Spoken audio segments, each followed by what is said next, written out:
భోగి రోజు ఏం చేస్తాం? చలిమంటలు వేసుకుంటాం కదా.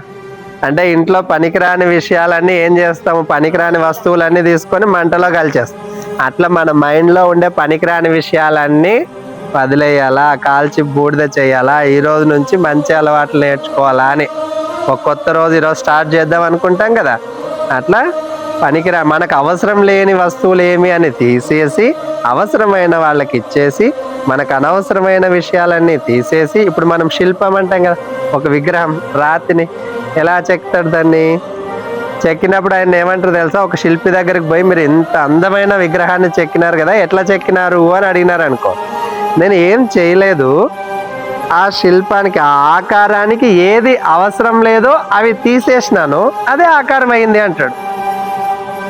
నేను ఆకారం చేయలేదు, ఆ ఆకారానికి అనవసరమైనవి తీసేసినానంట. ఈ ఆకారం మనకొకటి ఉంది కదా, ఇది విగ్రహంగా కావాలి, శిల్పంగా కావాలి, దేహం దేవాలయం కావాలంటే ఏం చేయాలా? అనవసరమైన విషయాలన్నిటినీ తొలగించుకోవాలి. తొలగించుకుంటే నువ్వే ఒక దైవంగా తయారవుతావు అని. సో భోగి రోజు ఏం చేస్తాం? అనవసరమైన విషయాలన్నిటినీ భోగి మంటల్లో కాల్చేస్తాం. అంటే ఇక్కడ నుంచి వేడి ఎక్కువ అవుతుంది అని మనకు సింబాలిక్ అనమాట. 2 సంక్రాంతి. సంక్రాంతి అంటే ఏం చేస్తాము? బాగా పండగ ముగ్గులు వేసుకుంటాం కదా. సో దానివల్ల చూడు ఎంత క్రియేటివిటీ పెరుగుతుంది తెలుసా. ఆడవాళ్ళకి తెలివి ఎక్కువ అంట, మగవాళ్ళకంటే 8 times ఎక్కువ అంట. మామూలుగా చూడడానికి ఆడవాళ్ళు తెలివైన వాళ్ళ, మగవాళ్ళు తెలివైన వాళ్ళ? ఆడవాళ్ళు. మరి ఇంట్లో ఎవరి మాట వింటారు కదా. నీకెందుకు డబ్బుల విషయం అన్నావు అనుకో, మీ నాయన ఏమన్నా అడిగినాడు అనుకో, మీ అమ్మ వచ్చి ఏమండి ఆ డబ్బులు ఆడు పెట్టద్దు అంటే ఏమంటది మీ అమ్మని, మీ నాయన నీకేంటికి ఆడదాన్ని ఊకేపడి నేను చూసుకుంటా కదా అంటారు కదా. ఆమె చూసుకోలేదా? కానీ తెలివి స్త్రీకే చాలా ఎక్కువగా 8 times. తెలివిలోనే కాదు, ఫిజికల్ ఫిట్నెస్ అంటాం కదా. చూడ్డానికి అబల అంటాం కదా స్త్రీని, అబల అంటే బలం లేనిది అని. కానీ అబల కాదు స్త్రీ అంటే. ఏమి ఎంత గొప్పగా తట్టుకోగలదు. మగవాడికి చిన్న తలనొప్పి వచ్చినా కూడా తట్టుకోలేడు. అదే వాళ్ళకి స్త్రీకి చూడు, ప్రతి నెలా కడుపు నొప్పి వస్తుంది అయినా తట్టుకుంటుంది. బిడ్డ కాన్పోవాలన్నప్పుడు 700 ఎముకలు ఇరిగితే ఎంత నొప్పి ఉంటుందో అంత నొప్పి ఉంటుంది, అయినా తట్టుకుంటుంది. మరి ఎంత స్ట్రాంగ్ అని.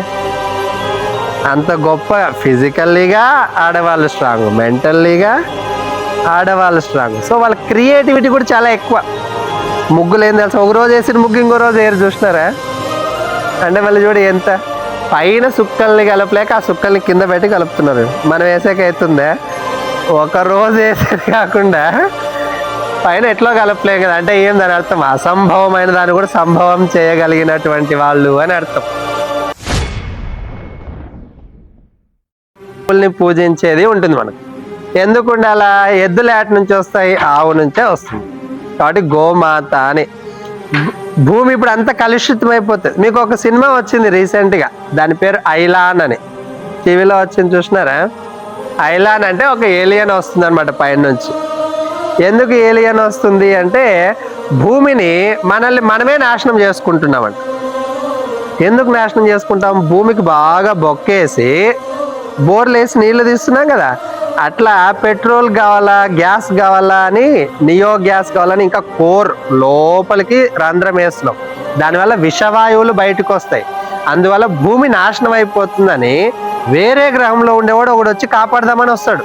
వాని కూడా చంపేసి మనమే మన చెట్టు పైన కూర్చుంటాం కదా, మన చెట్టు ఒక కొమ్మ పైన మనమే కూర్చొని మన కొమ్మని మనమే నరుక్కుంటాం అన్నమాట.